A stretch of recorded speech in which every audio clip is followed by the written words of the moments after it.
tinaga-tsaga si Optico para kunin ako pati balik ako sa dagat. Ang dahil sa akin nadamay si Ina. Sana tinignan mo ng mabuti ang mukha ng anak mo.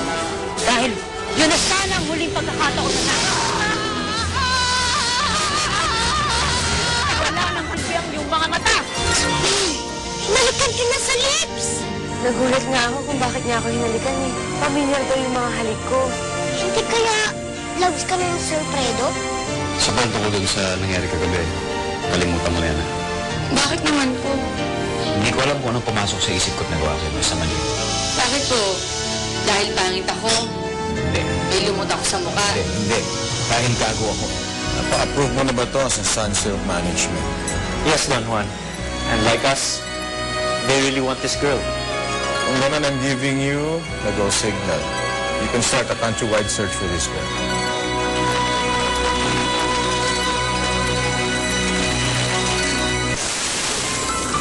Ako ba nang yan ni Jangga, Ina?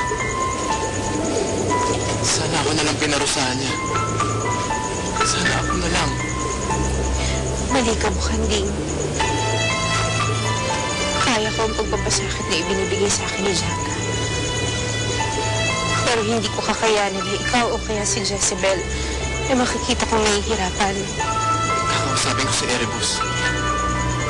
Baka makahingi ako ng tulong sa kanya, Ina. Hindi ako makapapayag na manatili kayo rito. Anak, yan ang huwag mong gagawin. Baka mamaya pati ikaw madamay. Sige na anak, baka mamaya mahuli ka pa nila dito.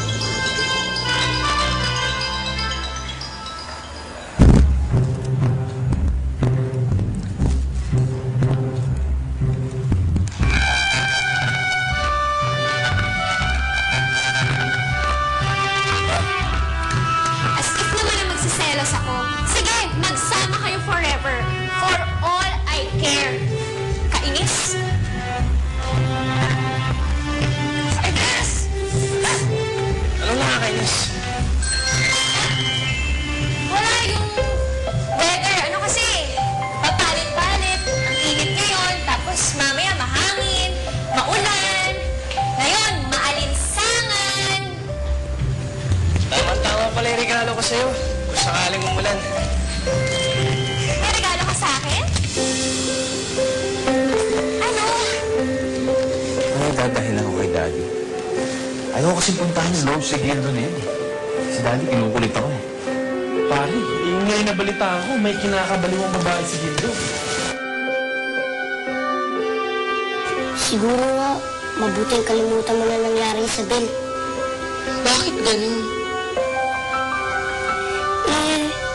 Baka napahiya lang siya sa ginawa niya.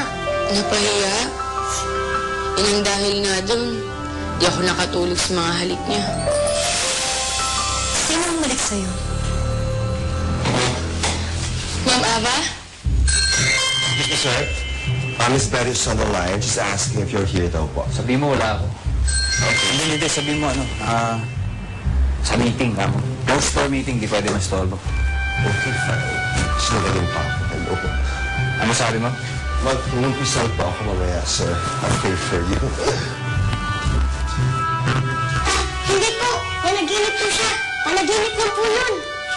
Kapag hindi ka tinatanong, huwag kang sumasagot. Isabel, sino naman sa'yo? Totoo po yung sinasabi ni Buboy na naginip lang po talaga ako. Alam mo, hindi bagay sa'yo mga sinungaling. Hindi mo kaya, Isabel.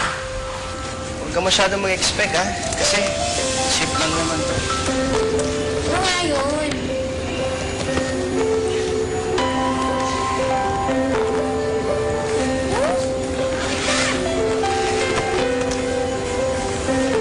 Wow! Jacket! Favorite color ko pa. Nabili ko nga pala yan sa ukay-ukay. Huwag kang mag-alala, nalaban ko yan na mabuti. Pasensya ka na, ha? Alam mo namang small-time fish guy lang ako. Ano ka ba? Ang ganda kaya. Susuot ko na.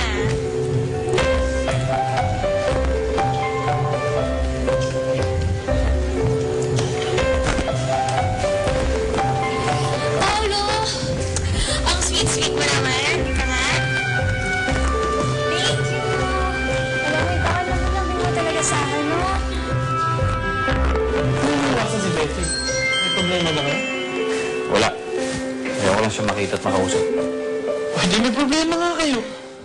Pare, baka isplitan ka nun. Kanispitan niya ako. Yun nga gusto ko eh. Sabi po kasi niya, kalimutan ko na lang po. Kaya siguro po hindi ko na po kailangan sabihin pa. Alam mo, hindi ko alam kung bakit pinatira ka dito ni Fredo. Dahil naawa po siya sa aming dalawa ni Buboy. At napakabait po talaga ni Sir Fredo.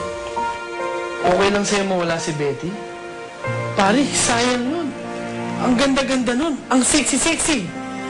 Ano pare? Ikaw lang ang una niyang nakilala eh. Pero, kung di lang kayo nagkataong mag-on, patay na patay sa akin. Bakit?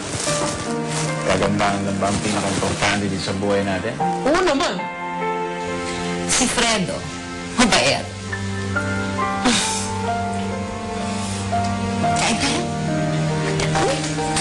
Salamat po. Alam mo, ang ganda ng mukha na pagsasawaan yan. In fact, pag nakikita ko si Betty, parang naaasar ako lalo. Masyadong demanding, masyadong vain, masyadong spoiled brat. Parang gusto niya, lahat ng gusto niya masunod. And she just annoys me. Lately, no. Ewan. Eh, sinong gusto mo makasama? Basta yung kabaliktaran ni Betty.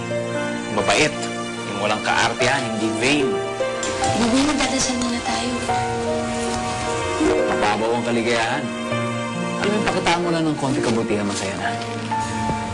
Mahal na Bathala, marami pong salamat sa mga biyayang ito nakalagay sa hapagkainan. Sana po mabusog po kami. Thank you. Kapag tumititig ka sa mga mata niya, parang alam mo na kailangan niya ako. Walang ibang mahalaga sa kanya. Kundi ako. At yung pagmamahal niya sa akin.